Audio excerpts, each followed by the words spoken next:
Celebrity brassieres பார்த்துட்டு இருக்கீங்க. So இந்த வீடியோக்குள்ள போறதுக்கு முன்னாடி ஒரு விஷயம், லாஸ்ட் டைம் போட்டப்போ 4 மில்லியன் 5 மில்லியன் வியூஸ் போச்சு. ஆனா நல்லா வாங்கணும் அப்படின்னு நினைக்கிறவங்க நிறைய பேர் வாங்குனீங்க. தேவையில்லாத கமெண்ட்ஸ் பண்ணது எல்லாமே இந்த ஜென்ஸ் தான். உங்க ஃபேமிலியில இருக்க எல்லா லேடிஸ், உங்களோட சிஸ்டர்ஸ் எல்லாரும் போடுற ஒரு பொருள் தான். அதனால உங்களுக்கு அந்த ப்ராடக்ட் வேண்டாம் அப்படின்னா அதை ஸ்கிப் பண்ணிட்டு உங்க ஃபேமிலியில இருக்கவங்களுக்கு அந்த வீடியோவை ஷேர் பண்ணுங்க. ஓகேவா? இப்போ நீங்க சொல்லுங்க இதோட பிரைஸ் என்ன? இதோட பிரைஸ் வந்து பாத்தீங்கன்னா 250. வெளியில வந்து 499, நம்ம வந்து 250 குடுக்குறோம். இது பாத்தீங்கன்னா அது 250 எனக்கு ரேஞ்ச் ஜாஸ்தி அப்படின்னு ஃபீல் பண்ணுனீங்கன்னா the சேம் பேட்டர்ன் பேட் இல்லாம 125 பிளஸ் ஷிப்பிங். அதுல நிறைய கலர்ஸ் இருக்கு. ஓகே, இந்த கலர் பாத்தீங்கன்னா புஷ் அப் பிராஸ் எல்லாத்துக்குமே தெரியும். நம்ம கிட்ட ஜஸ்ட் 199 தான். இதுலயும் வந்து பாத்தீங்கன்னா 32ல இருந்து சைசஸ் அவைலபிளா இருக்கு. Okay, so gym braces 250.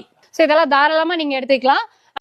காட்டனும் கிடையாது, ரேயானும் கிடையாது. இது வந்துட்டு ரொம்ப ஸ்மூத்தான ஒரு ஃபேப்ரிக். நம்ம வந்துட்டு